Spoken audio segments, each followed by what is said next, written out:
Well, week one is here, folks. We have made it through the offseason. College football season, Big 12 football season is in action. And I'm going to give you three picks to look at this weekend. I'm Pete Mundo. We're Heartland College Sports. We appreciate you being here and joining us as a part of the show. So if you are new, by the way, hit that thumbs up. Make sure you're subscribed, iTunes, Spotify, YouTube. Thank you for being here, and thank you for doing that. If you are new, though, you're not familiar with what I did last year, and it turned out very well. You know, I used to pick every game against the spread, and I said, that's too much. I don't feel great about every game against the spread. So what I started doing last year is I started giving you an underdog of the week, a lock of the week, and a bad bet of the week. So this is pretty simple to understand, but just to take you through it real quick, obviously the underdog is self-explanatory. The lock of the week is self-explanatory. The bad bet of the week means don't make this bet, and here's why. That's how I set it up. That's how I would do it. So if I say don't make this bet, that's my bad bet of the week. If I turn out to be right on the other side of that, that's a win for me. I'm basically telling you what I would do on the other end.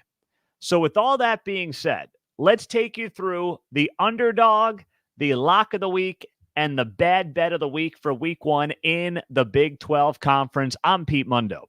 So my underdog of the week is the game of the week, and it is West Virginia +8 taking on the Penn State Nittany Lions. The line opened up at +10 for West Virginia. It is moved to +8. So the money is coming in on the Mountaineers. They are at home. The atmosphere is going to be absolutely insane. I heard school is closed Friday in Morgantown because they're getting ready for this game. It's going to be freaking nuts. And I don't buy too much into the bulletin board stuff, but I do think it matters. And this is a West Virginia fan or a West Virginia team that has been completely disrespected all season long. Whether it's by media and the preseason, offseason polls, the player polling, Neil Brown's ticked off about the top 100 players ESPN put together that Garrett Green was not on that list. I mean, they are finding every reason to be slighted this offseason.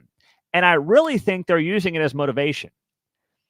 And the sense I get is that Neil Brown is using this as motivation in an enormous way with his guys, with his team. And it's going to work. This is such an underrated team that West Virginia brings back. They win 9 games last year, and the way people talk about them, you would have thought they went 6-6. It's just crazy. So I think that is working for West Virginia. The old chip on the shoulder thing is working for the Mountaineers this year. Now, the place is going to be electric. It's going to be, one of the all-time, it may be the greatest atmosphere for a West Virginia home game probably since, I want to say there was a November game in 2017 or 2018 against Oklahoma that was pretty big, that had Big 12 implications. But since then, it's at least the biggest game in Morgantown in half a decade. You may have to go back to some of the Big East days for this, but that's how insane this is going to be. Big noon kickoff's going to be there, the whole deal. Now, as for the game itself, obviously the home field advantage is going to be tremendous. But everyone looks at Penn State and they say, well, it's Penn State. The talent's there, the talent's there, the talent's there.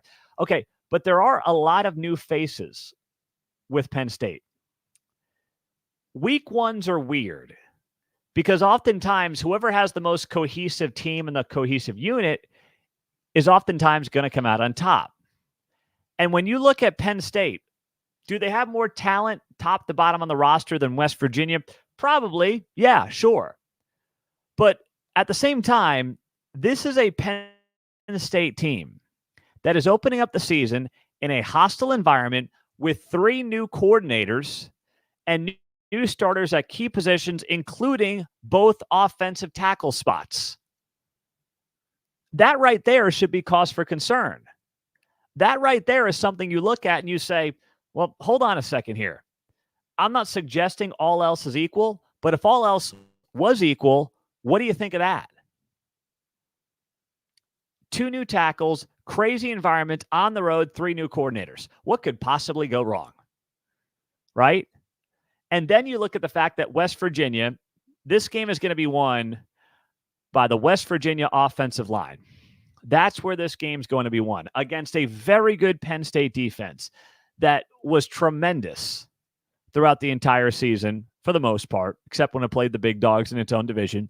But still, this is a Penn State defense, especially up front, that is stout. But the West Virginia offensive line is where this game is going to be won, or at least the spread is going to be covered at +8. You've got a great 1-2 punch at running back led by Donaldson and Jaheim White. You have Garrett Green, highly underrated. You have that offensive line. And what you're going to see from West Virginia is a team that takes less deep shots down the field. I don't see a lot of that happening in this game. I see West Virginia methodically using its home field advantage to its advantage and working the ball down the field. It may not be pretty at times. There might be some wrinkles we haven't seen from Neil Brown in the past, but it's going to help keep his defense fresh. It's going to help keep the Penn State offense off the field. And don't forget, you've got a new Penn State offensive coordinator in Andy Koltanicki, who was at Kansas under Lance Leipold the last couple of years. That was Lance Leipold's guy. So the offense is something that West Virginia's seen. They didn't play Kansas last year, but they played them the 2 years before that. I mean, they've got plenty of tape, and I get it. It's a different athlete, but still, it's not an offense that they don't know about. They know about it. It's just got different guys, and that could play a factor as well. So my underdog of the week for the Big 12 is West Virginia +8 taking on Penn State at home on Saturday. There you go. Game number 1. Game number 2 that I'm going to give you here. Let me go in order. Let me give you my bad bet of the week. It looks appealing, but I'm not going to touch it. Houston -2.5 against UNLV. Houston's one of these teams that I think is going to get a lot better under Willie Fritz as the season goes along, but I could foresee some bumps in the road. And you look at this line and you say, I get Houston against an UNLV team and program that's terrible for most of its existence. 2.5 points. Sign me up for that. First off, pump the brakes. The wise guys are not with you. Let me just point that out first and foremost, okay? 50% of the action is on Houston, but the line opened up at -3. It's now -2.5. That means the big money pounded UNLV. Now, maybe there's some home cooking there in Vegas, but still, half the money is on Houston, half the money is on UNLV, and it's moved 0.5 point in favor of UNLV. That means the money has come in on UNLV, and they want you to bet Houston at 2.5. They want to sucker you into the Houston -2.5 bet. And I'm not going to do it. That's a bad bet. While I really like Willie Fritz, and I really like what he can do with Donovan Smith as quarterback and use him much more effectively in the running game potentially than Dana Holgorsen ever did, it's going to take some time. All right? It is. You've got Donovan Smith, who's got a brand new supporting cast. They lost their top 2 receivers to the portal. They're replacing 4 starters on the offensive line. They're trying to learn a brand new offense under a brand new head coach, new systems, everything else. That's not easy. And this Houston defense was horrible in every major statistical category last season. So, yes, they have a new defensive coordinator, obviously, Shill Wood, who did a very good job at Troy. That being said, it's going to take some time. And it's a lot of new faces, new guys who haven't really played together before. And this is the first time they're getting some live bullets. Meantime, you look at the other side, and UNLV is led by Barry Odom. You may recall him, of course, from his days at Mizzou. And last year, they won their most league wins since they joined the Mountain West back in 1999. Now, here's the thing. The offense is up-tempo. They know how to put points on the board. They know what they want to do on that side of the ball. It's run first. It's up-tempo. It's a strong attack. It could be even better. And the only real question mark appears to be the quarterback, because they got to turn that over. But outside of that, the running attack is there. The running game is there. You've got 4 starters on the offensive line also coming back, including a first-team all-conference guy at right tackle. So, there's some NFL prospect talent along the offensive line. And the defense brings back 10 starters. So you might just want to look at this and say, oh, Big 12 team, bad UNLV program. Oh, I'm going Houston -2.5. Don't bet it. Houston -2.5 is my bad bet of the week. Don't touch it. Don't touch it. All right. And now I'll give you my lock of the week. My lock of the week in the Big 12. Wyoming +7 against Arizona State.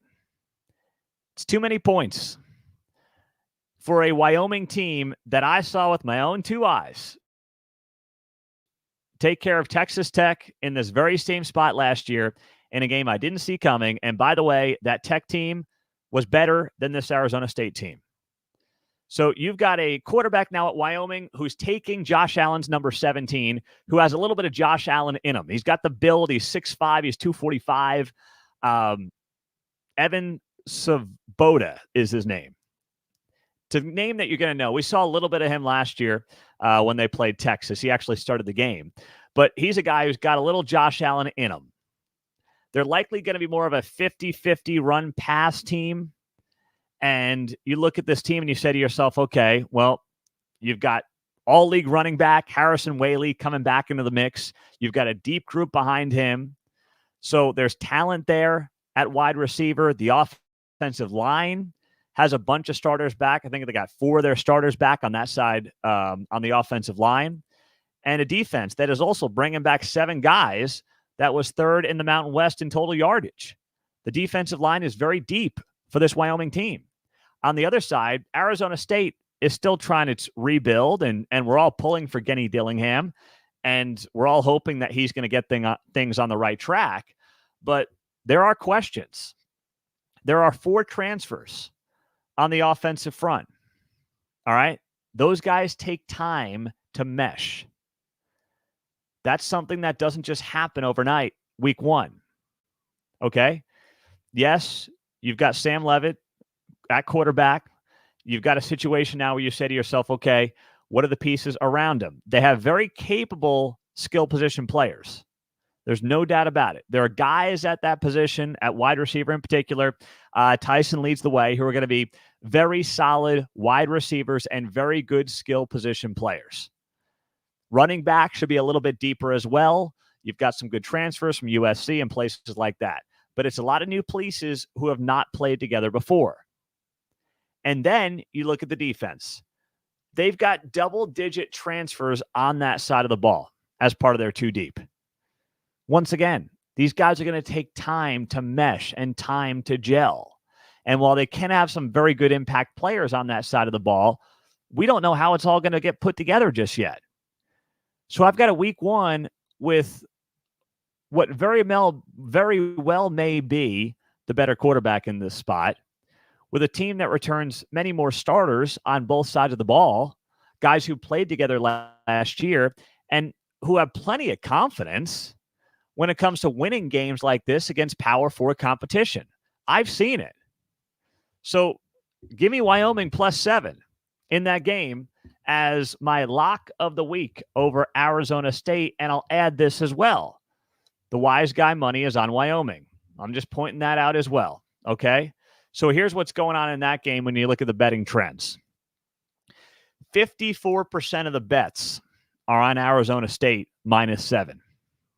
But the line's not moving. So if well over half the bets are on one side and the line is not moving towards 7.5, what does that tell you? The 46% betting Wyoming are betting bigger dollar amounts. There's your wise guy money right there. So I'm rolling with them. I'm saying Wyoming +7 in that spot on the road against Arizona State. They will not be intimidated, and they will cover that 7-point spread. I'm Pete Mundo, Heartland College Sports. Hit that thumbs up right below the video on YouTube. We appreciate you doing that. Kirkland says he just put his life savings on Wyoming. Do not do that. Do not. I love you guys. Do not put your life savings on any of these bets. I win some, I lose some. I try to go 55% by the end of the year. That is great, by the way, in sports betting. That's what I've got. That's what I'm doing. Don't do anything more than what you're comfortable doing. Okay? That's all I got for you guys. That's my last little bit of advice. Enjoy the games. It's going to be an outstanding week one. Listen, there's a lot of FCS games, but still, it's going to be an outstanding week one in the Big 12. Week 2 is going to be even better. Enjoy the games. I'll usually do this on a Thursday night. I know we have Thursday and Friday games now, but I like doing these on Thursday night and giving you some picks for usually Saturday games. That's typically how I've done it if you're new to the show. So thank you guys. Please do subscribe. It makes a huge difference in this show when you do that, when you hit the thumbs up, when you leave the 5-star rating. The season's here. Please take a minute out and do that, and we'll talk to you guys soon. Enjoy the games. Go Big 12.